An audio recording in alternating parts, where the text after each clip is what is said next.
En la clase pasada vieron los componentes de la respuesta inmune innata, así como los mecanismos de reconocimiento y de acción. Hoy vamos a empezar con la respuesta inmune adaptativa y la interacción que hay entre la inmunidad innata y la adaptativa. Entonces, la respuesta inmune es un proceso dinámico y tanto la naturaleza de la misma como su intensidad cambian en el transcurso del tiempo. Comienza con respuestas relativamente inespecíficas de la inmunidad innata y luego pasa a respuestas más potentes y más focalizadas en el tipo de patógeno al iniciarse la respuesta inmune adaptativa. La respuesta inmune innata es un prerequisito esencial para una respuesta adaptativa primaria, debido a que, como vamos a ver más adelante, las moléculas de coestimulación inducidas en las células del sistema inmune innato durante su interacción con microorganismos son esenciales para la activación de linfocitos antígeno específicos. Entonces, cuando se da una infección, lo primero que ocurre generalmente es que el tejido infectado se inflama. Esta inflamación va a dirigir el tránsito de las células y moléculas de la inmunidad innata desde el lugar del daño hacia los ganglios linfáticos que drenan la zona infectada. Entonces, dentro de estos, es fundamental la migración al ganglio de células presentadoras de antígeno especializadas, o sea, las células dendríticas, que van a interaccionar con linfocitos T para iniciar la respuesta inmune adaptativa. Los componentes de la respuesta inmune innata entonces van a instruir a los componentes de la respuesta adaptativa para generar una respuesta adecuada para la eliminación del patógeno. Entonces no es lo mismo si el patógeno es un virus, una bacteria o un hongo, o si es una bacteria extracelular o una bacteria intracelular. Entonces la respuesta inmune adaptativa está determinada por la naturaleza de la amenaza, es guiada por lo que le informa la respuesta inmune innata, o sea, por el perfil de citoquinas que es producida en la respuesta inmune innata. Las características de la respuesta inmune adaptativa son la especificidad, memoria y la especialización. Y entonces cabe destacar que dentro de la respuesta inmune adaptativa se encuentran respuestas efectoras así como respuestas reguladoras. Entonces la inmunidad adaptativa involucra primeramente una fase de reconocimiento en donde los linfocitos B y T reconocen a su antígeno específico. En el caso de las células T, presentado en células presentadoras de antígeno, más específicamente por células dendríticas. Entonces, luego de que se da este reconocimiento de su antígeno específico, hay una expansión clonal de las células que reconocieron al antígeno y la activación de diferentes mecanismos efectores.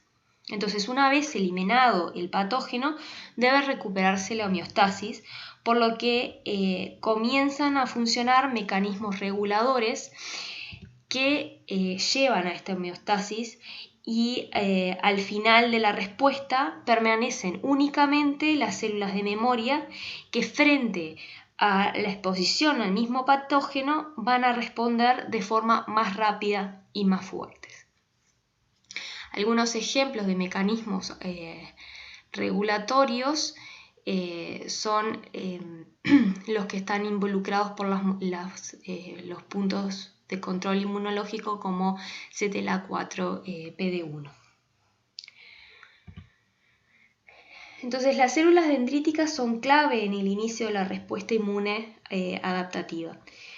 Las células dendríticas que se cargaron con antígenos del patógeno y maduraron en el tejido afectado expresan moléculas coestimuladoras. Y estas células que se maduraron, estas células dendríticas que maduraron, migran al ganglio linfático en donde van a interaccionar con células T para activarlas.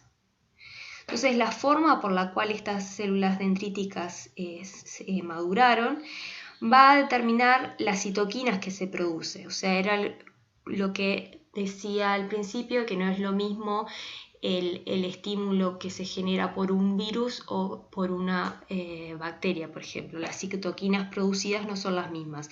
Y entonces,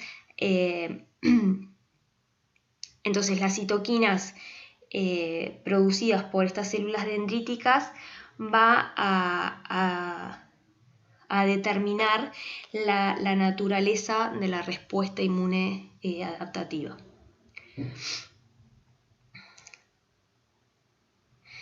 Entonces, por lo tanto, en el sistema inmune innato cuyos mecanismos efectores se dan a las horas de ocurrida una infección, se comunica y colabora con el sistema inmune adaptativo instruyéndolo.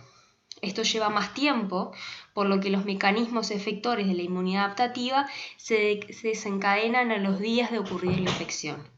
Y a su vez, la respuesta adaptativa potencia mecanismos efectores de la inmunidad innata.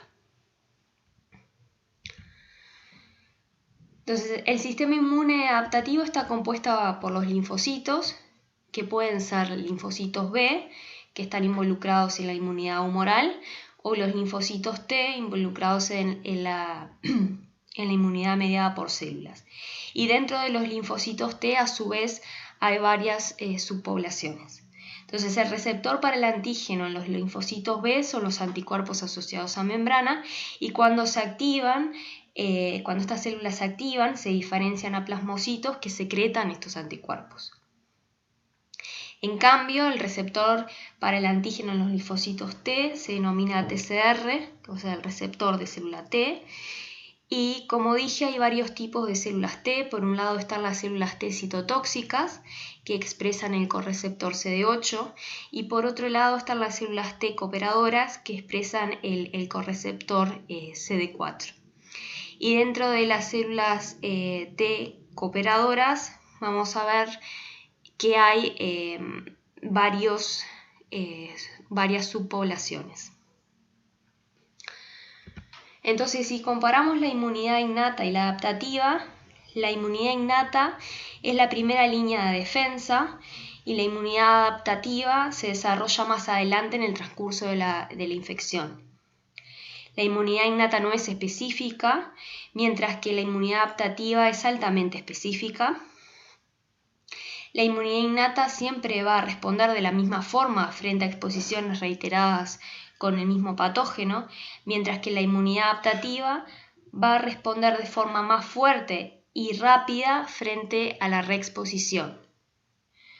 La inmunidad adaptativa genera memoria, mientras que la inmunidad innata no.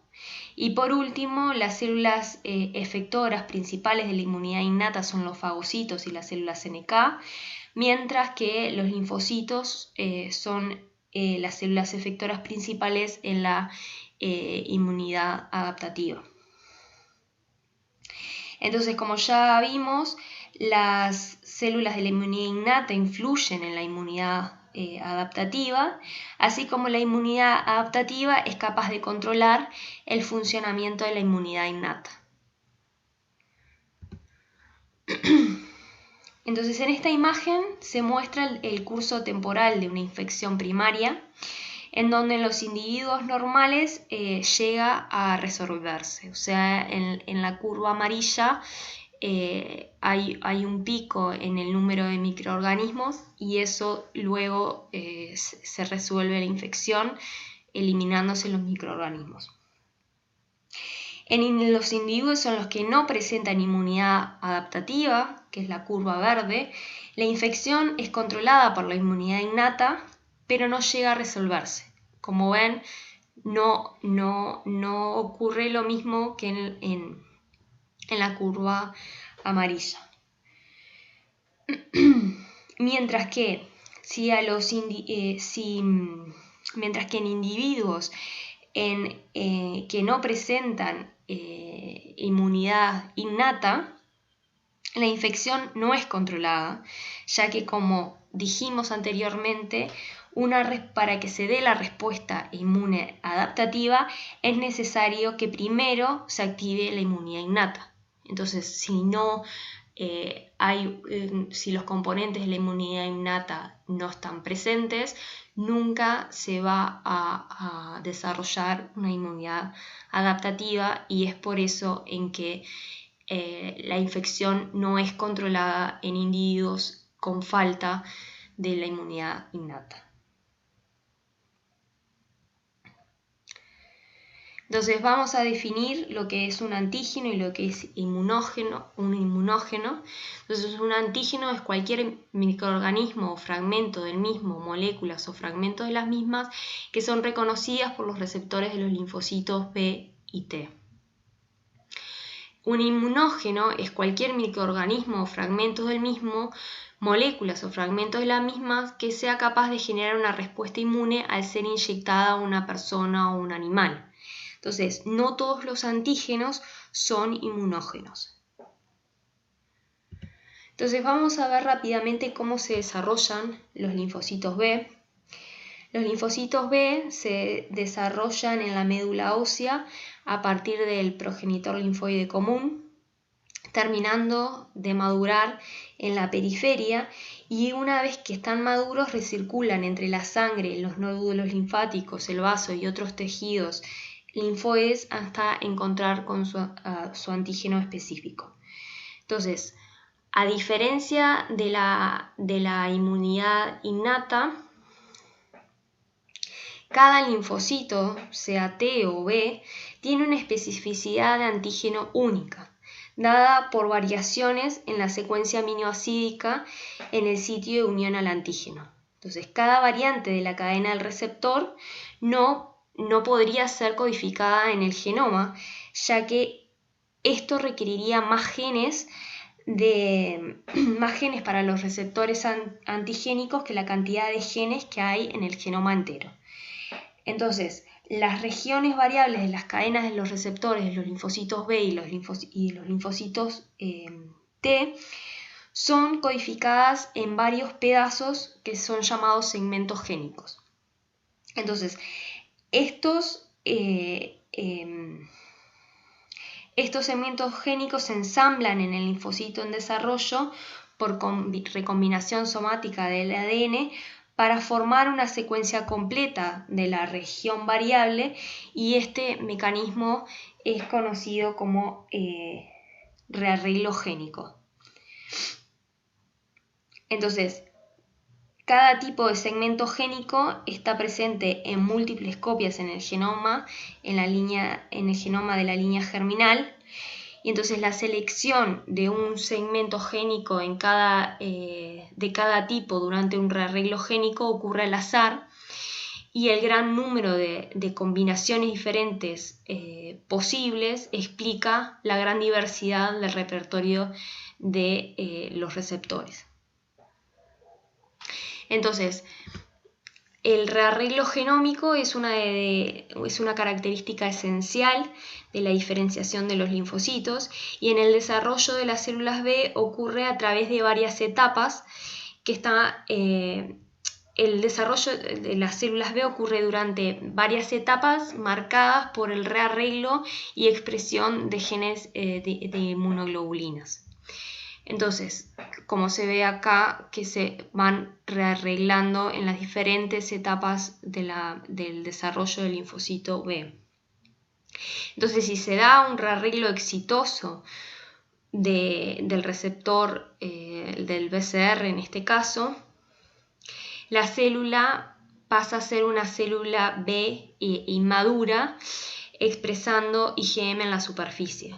Entonces luego estas células maduran en la periferia generando células B que expresan IgM e IgD en la superficie. Entonces, cuando se da el reconocimiento de su antígeno específico por el linfocito B, el linfocito B se activa y se da, como dijimos anteriormente, la proliferación clonal de ese clon del linfocito B. Entonces, la progenie del clon puede producir IgM, hacer cambio de clase y producir otros tipos de anticuerpos, como por ejemplo IgG, que es el del ejemplo de la imagen, puede llevar a cabo la maduración de la afinidad, y una parte de esos linfocitos B persiste como célula B de memoria.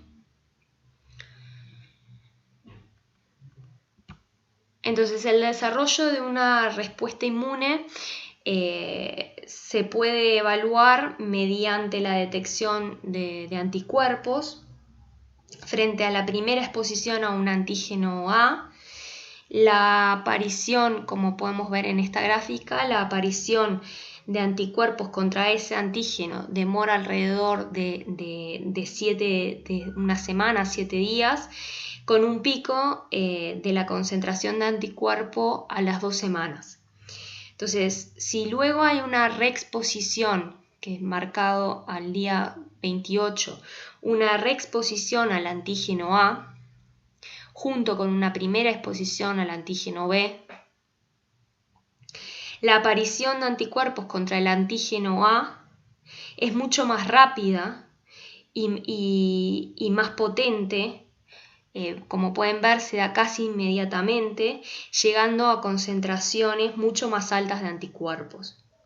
Por otro lado, la aparición de anticuerpos contra el antígeno B, que es la primera vez que nos enfrentamos a ese antígeno, sigue el transcurso temporal igual a la primera exposición contra un antígeno, el mismo transcurso temporal que, por ejemplo, con el antígeno A.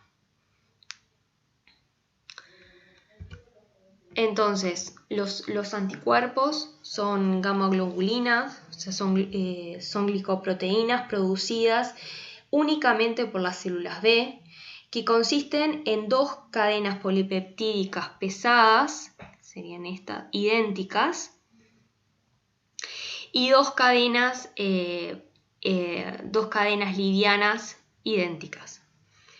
Entonces, los anticuerpos presentan 2 regiones, la región Fab,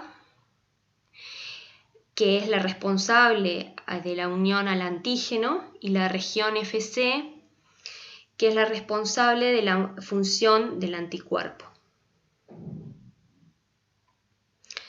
Entonces, dentro de la región Fab se encuentra la región variable, que es en donde se encuentra el sitio de reconocimiento del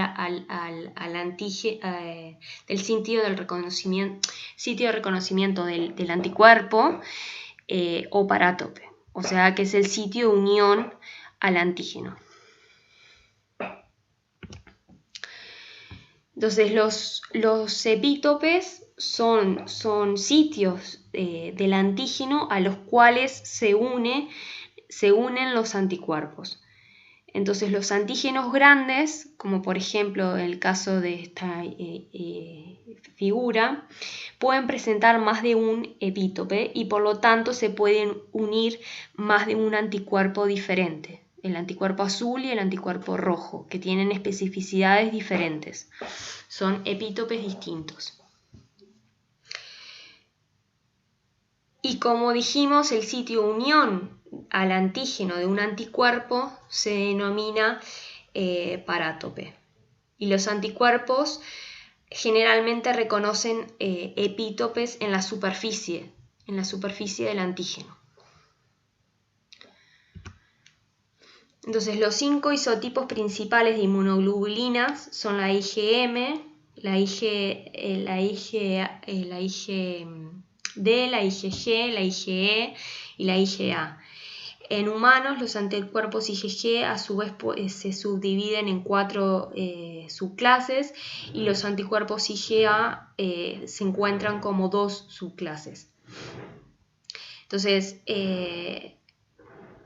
las IgG se encuentran en suero como monómeros, mientras que las IgA se encuentran como dímeros, por lo que tienen 4 sitios de unión al antígeno, y las IgM se encuentran como pentámeros, por lo que tienen 10 sitios de unión al antígeno.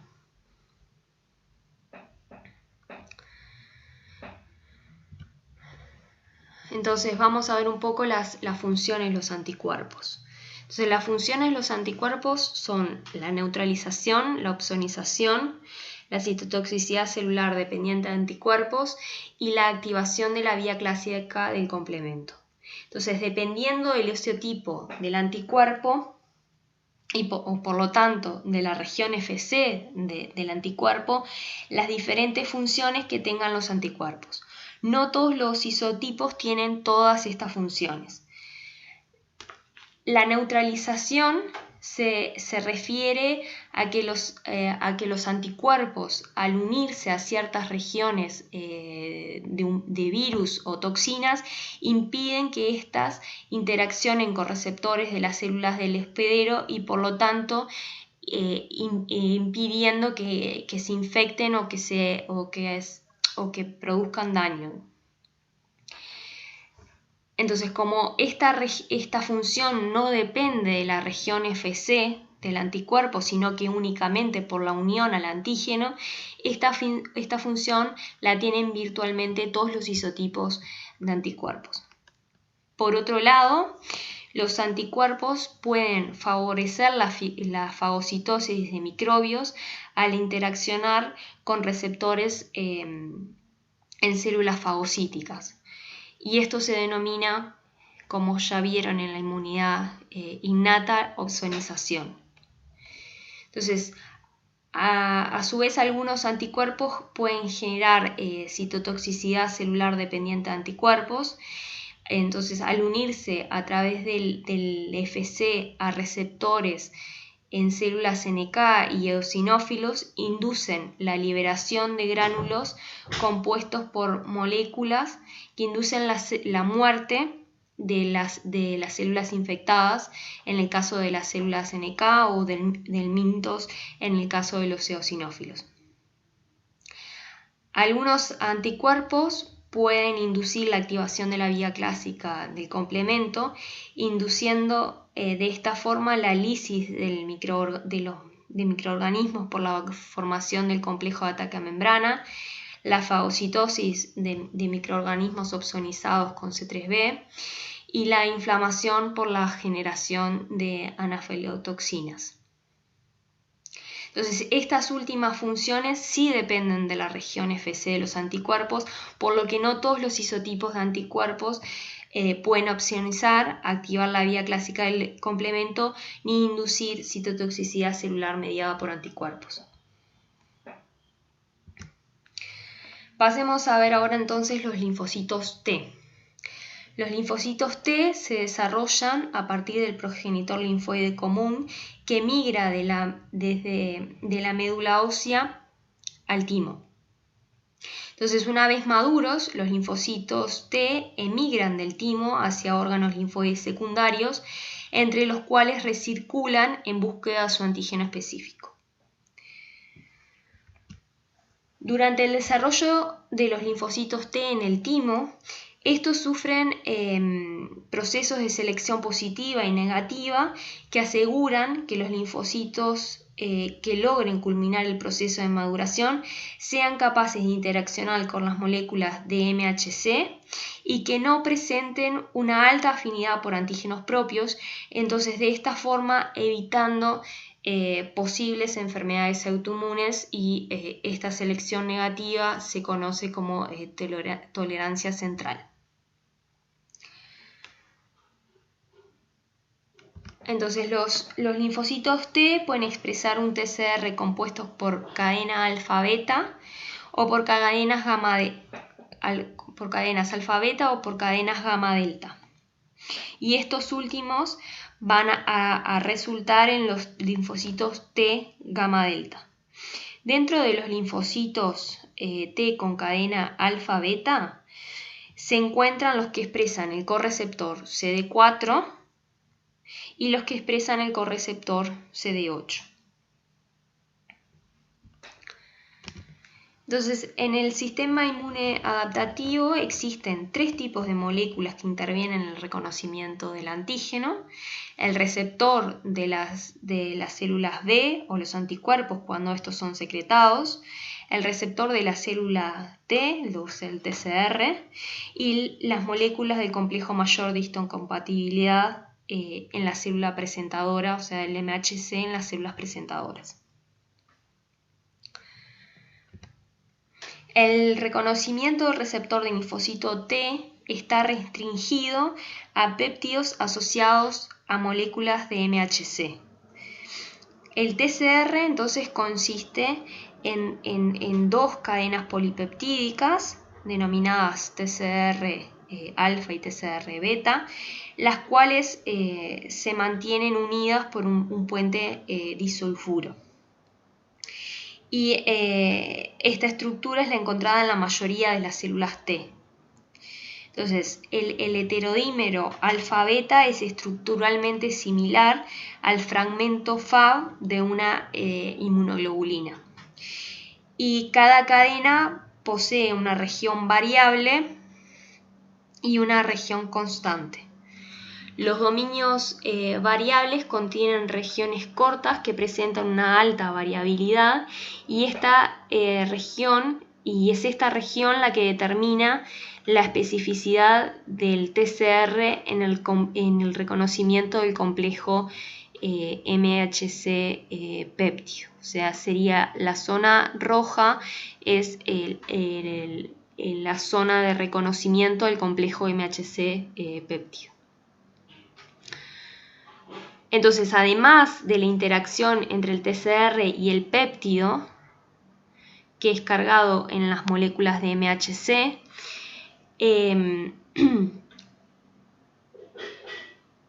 las células T presentan interacciones adicionales con las moléculas de MHC que estabilizan esta interacción y que son requeridas por las células para responder efectivamente a un antígeno, que es lo que se ve en esta imagen. O sea, no solamente se reconoce el péptido, sino también la molécula de MHC.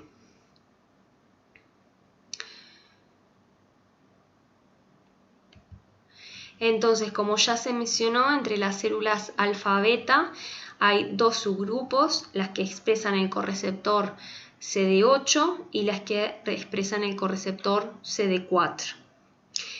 El correceptor CD8 reconoce moléculas de MHC de clase 1, mientras que el receptor CD4 reconoce moléculas de MHC de clase 2. Las moléculas de MHC de clase 1 y 2 tienen una distribución distinta en el cuerpo, lo que refleja las funciones efectoras diferentes de las células T que las reconocen. Las moléculas de MHC de clase 1 son expresadas en todas las células nucleadas, o sea, en todas las células menos en los glóbulos rojos. Mientras que las moléculas de MHC de clase 2 son expresadas únicamente por células presentadoras de antígeno, o sea, por células B, macrófagos y células dendríticas. Las células, como ya mencionamos anteriormente, las células TCD4 cumplen un papel colaborando en el orquestado de la respuesta inmune mediante la interacción con receptores de la superficie y la secreción de citoquinas, y las células TCD8 median la lisis directa de células infectadas mediante la secreción de moléculas proteolíticas o expresando receptores de superficie que se unen a ligando en las células blanco gatillando la apoptosis. Entonces, como dijimos, el receptor de las células T van a reconocer un péptido particular cargado en moléculas de MHC. Para que esto ocurra, se debe de dar el procesamiento del antígeno y su presentación. Entonces, la degradación de los antígenos proteicos nativos intactos a fragmentos peptídicos se conoce como procesamiento antigénico. Posteriormente, estos péptidos son cargados en moléculas de MHC y llevados a la superficie celular, en donde los complejos péptido MHC quedan accesibles para ser reconocidos por células T específicas. Este proceso se denomina presentación de antígeno. Entonces existen múltiples rutas por las cuales pueden entrar los antígenos a las células presentadoras. Entonces los antígenos pueden ser categorizados como endógenos, esto es, sintetizados por la propia célula, o exógeno, o sea que son sintetizados por otras células o están presentes en el medio extracelular. Entonces, como se ve en la imagen, las moléculas de MHC de clase 1, o sea, a la derecha, entregan péptidos originados en el citosol, mientras que las moléculas de MHC de clase 2 entregan péptidos originados en el sistema vesicular, o sea, péptidos extracelulares, o sea, péptidos que provienen de antígenos extracelulares. Entonces, para poder ser presentados en moléculas de MHC de clase 1, el antígeno intracelular es procesado por el proteasoma, es la imagen acá, es procesado por el proteasoma en péptidos que luego son traslocados al retículo endoplasmático, y en el retículo endoplasmático estos péptidos pueden unirse a moléculas de MHC de clase 1 que son transportadas vía el complejo Golgi a la superficie celular. La vía de MHC de clase 2, como dijimos, hace foco en el muestreo del contenido del medio extracelular y de las vesículas intracelulares, usando la vía vesicular, y presenta, como vimos, los antígenos a células T CD4. Entonces, los patógenos y proteínas presentes en el medio extracelular son incorporados al interior de la célula en vesículas endocíticas, y la acidificación de estas vesículas lleva a la activación de proteasas que van a degradar el contenido de las vesículas a fragmentos peptídicos que pueden ser cargados en moléculas de MHC de clase 2. Entonces, cuando un linfocito T reconoce el péptido específico, su péptido específico presentado en moléculas de MHC de clase 1 para los TCD8 o de clase 2 para los TCD4 en células dendríticas, ¿sí? O sea, presentado en células dendríticas, estos linfocitos T pueden activarse y proliferar para luego ejercer su función. Entonces, se requieren de 3 tipos de señales para la activación de las células T naive por células presentadoras de antígeno.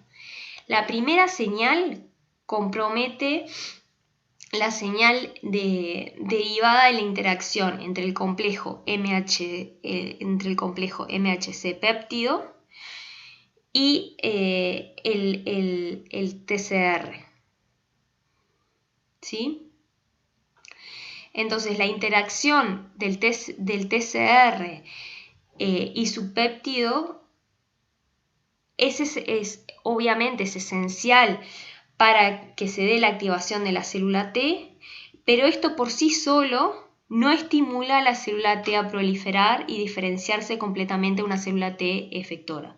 Entonces, la expansión y diferenciación de las células T naive involucra al menos otros 2 tipos de señales, las cuales generalmente son proporcionadas por la misma célula presentadora de antígeno.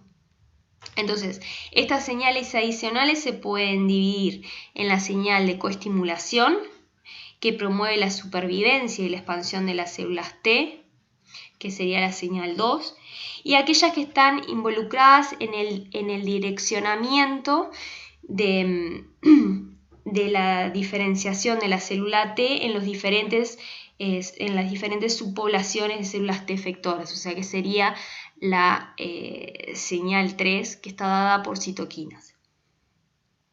Entonces, Las moléculas coestimuladoras mejor caracterizadas son las moléculas B7, y el receptor de las moléculas B7 en la célula T es la molécula CD28. Entonces la unión de CD28 a B7 es necesaria para la expansión clonal óptima de la célula T naive. ¿Sí? O sea, eso es muy importante, que no solamente es la interacción del TCR por el MHC péptido, sino que se requiere de señales coestimuladoras dadas por la expresión de B7 en la célula presentadora y antígeno, que va a interaccionar con CD28 en la célula T. Y entonces, como vamos a ver más adelante, variaciones en la señal 3, o sea, en las citoquinas, las citoquinas secretadas por la célula presentadora de antígeno, causa la diferenciación hacia diferentes subpoblaciones de células TCD4. Entonces, la gran diversidad de receptores de linfocitos asegura que haya alguno que pueda reconocer un antígeno determinado, pero el número es muy bajo y no sería suficiente para montar una respuesta contra un patógeno fuerte, adecuado. Entonces, para generar suficientes linfocitos efectores específicos contra el antígeno para combatir la infección, el linfocito que reconoció el antígeno es primero activado para proliferar. Entonces, solo cuando una cantidad de clones idénticos son producidos, estos se diferencian a células efectoras o de memoria.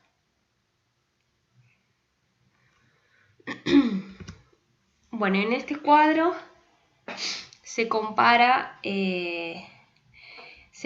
las tres células presentadoras de antígeno profesionales, las células dendríticas, el macrófago y el linfocito B. En cuanto a la captación de antígenos, las células dendríticas adquieren sus antígenos por macropinocitosis, mientras que el macrófago es por fagocitosis y el linfocito B es a través del BCR. En cuanto a la expresión de MHC, las células dendríticas expresan bajos niveles de MHC en tejidos y alto en ganglios, y en el macrófago la expresión de MHC es inducible por bacterias y citoquinas, y en el linfocito B es constitutiva y aumenta con la activación. En cuanto a la actividad coestimuladora, las células dendríticas son las que se especializan en activar células T naive, porque son las que tienen una mayor actividad coestimuladora, mientras que los macrófagos y los linfocitos B no son capaces de activar linfocitos T naive. En cuanto a los antígenos presentados, las células dendríticas pueden presentar antígenos peptídicos, antígenos virales, alergenos, los macrófagos de patógenos intracelulares o extracelulares, los linfocitos B de antígenos solubles, toxinas o virus.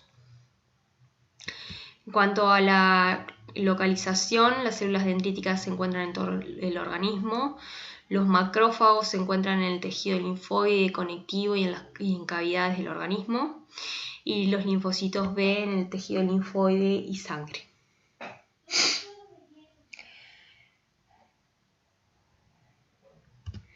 Entonces, como ya vimos, para que se dé la activación del linfocito T es necesario que su TCR reconozca el péptido específico presentado en moléculas de MHC, ¿sí? De clase 2 en este caso, y de señales de coestimulación, ¿sí? Que sería la segunda señal. En el caso del linfocito B, generalmente se requiere de otras señales, además del reconocimiento del antígeno por el BCR, ¿sí? De esta forma, estas señales son aportadas por linfocitos TSD4 colaboradores que le dan la señal extra que requiere el linfocito B para su activación. Y de esta forma el linfocito B se puede diferenciar al linfocito B de memoria o a plasmocito secretor de anticuerpos. Y bueno, entonces luego del reconocimiento de péptidos de patógenos presentados en moléculas de MHC de clase 2, las células TCD4 naive pueden diferenciarse a través de distintas vías que generan subpoblaciones de células efectoras con diferentes funciones inmunológicas. Y entonces en este esquema se muestran dos de esas subpoblaciones que son las TH1 y las TH2. El desarrollo de las TH1 es inducida cuando la señal 3 está compuesta por las citoquinas interferón gamma, interleuquina 12, durante etapas tempranas de la activación de las células T. Entonces, estas células TH1 efectoras generan grandes cantidades de interferón cuando reconozcan el antígeno en las células blanco, lo que refuerza la señal de diferenciación a más células TH1. El desarrollo de las células TH2 es favorecida por una señal 3 diferente, que en este caso es la interleuquina 4. Entonces, la diferenciación hacia el fenotipo TH1 ocurre en respuesta a patógenos intracelulares. Las células TH1 ayudan a controlar a bacterias que desarrollan infecciones intravesiculares en macrófagos, como puede ser la micobacteria que causa la tuberculosis y la lepra. Si una célula TH1 reconoce antígenos bacterianos mostrados en la superficie de macrófagos infectados, va a interaccionar con la célula infectada para activarla más extensamente, estimulando la actividad microbicida de los macrófagos para permitir que mate a la bacteria residente. En cambio, la diferenciación hacia TH2 ocurre en respuesta a helmintos y alergenos. Por lo tanto, las células TH2 ayudan a controlar infecciones por parásitos extracelulares, particularmente helmintos, al promover respuestas mediadas por eosinófilos, mastocitos y anticuerpos del lisotipo IgE. Entonces, las citoquinas producidas por las células TH1 y TH2, o sea, interferón gamma en el caso de las TH1, interleuquina 4 y 5 en el caso de las TH2,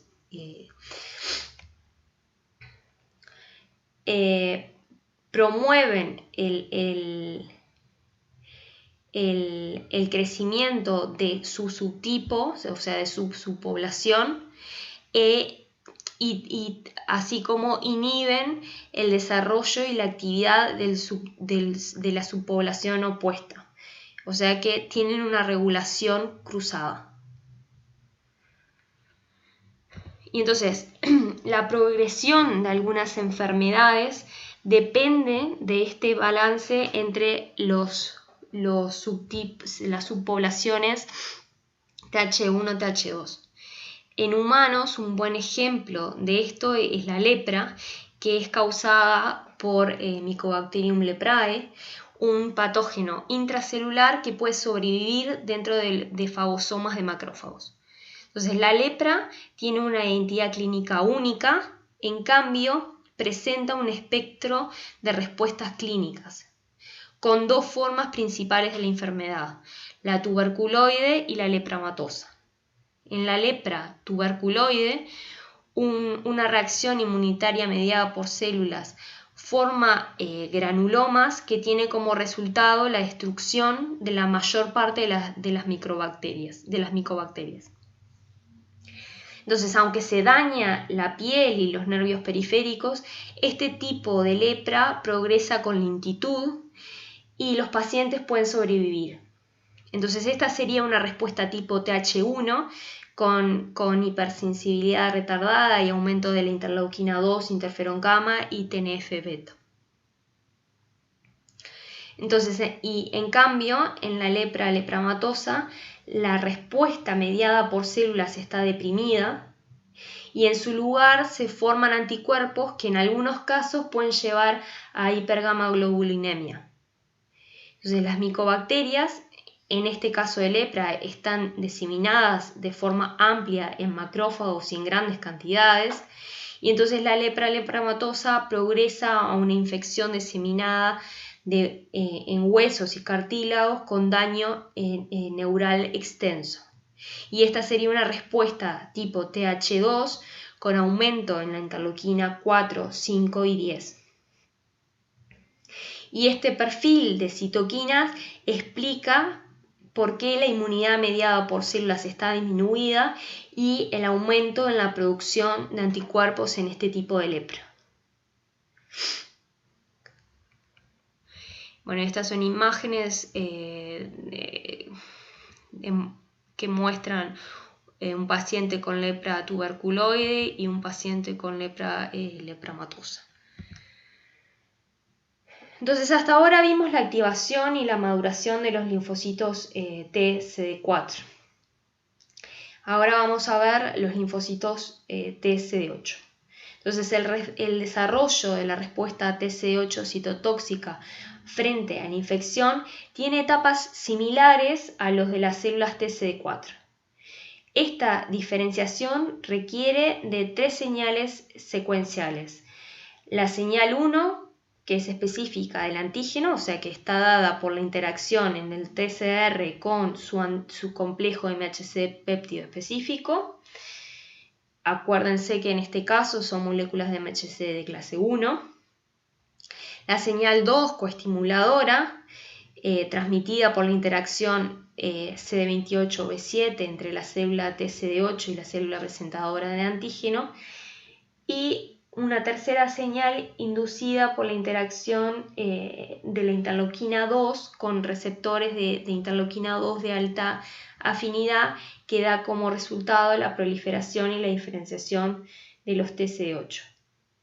Entonces, a diferencia de las células TCD4, la activación de las células TCD8 requiere de ayuda adicional, la cual es provista por estas células TCD4. Entonces, las células TCD4 efectoras que reconocen antígenos relacionados presentados por la célula presentadora de antígeno pueden amplificar la activación de las células T-naive al activar aún más a esta célula presentadora, y además por la interleuquina 2 que producen estas células TCD4 efectoras, también actúa como un factor de crecimiento para promover la diferenciación de las células TCD4. Y una vez las células TCD4, las células TCD8 citotóxicas maduras, que ahora contienen gránulos citotóxicos, migran hacia el tejido inflamado para reconocer a células infectadas, o sea que están mostrando en sus moléculas de MHC de clase 1 el péptido específico para estas células TCD8. Entonces, una vez que reconocen a su célula blanco, van a liberar estos gránulos citotóxicos y van a matar a la célula blanco. Bueno, entonces tienen tienen que tener presente que solo el reconocimiento del antígeno por un linfocito no es suficiente para activarlo. Entonces, como vimos, son necesarias de las señales de coestimulación y la de diferenciación. Entonces, si estas señales no están presentes, o sea que estamos en ausencia de inflamación, no hay expresión de moléculas de coestimulación. Entonces, en este caso se da la deleción clonal o la energía de esta célula como mecanismo para mantener la tolerancia. Bueno, y finalmente en esta imagen se muestra el mecanismo de activación de los linfocitos T, como vimos, con la señal 1 dada por la interacción del TCR con moléculas de MHC cargadas con péptidos específicos para ese linfocito T, y de la segunda señal de coestimulación. En el caso del linfocito B, la primera señal está dada por el reconocimiento del BCR por el antígeno, y una segunda señal que es la que proporcionan los linfocitos T. Entonces, como dije recién, si faltan estas segundas señales, los linfocitos no se activan y son eliminados o quedan anérgicos. Bueno, y esto es todo.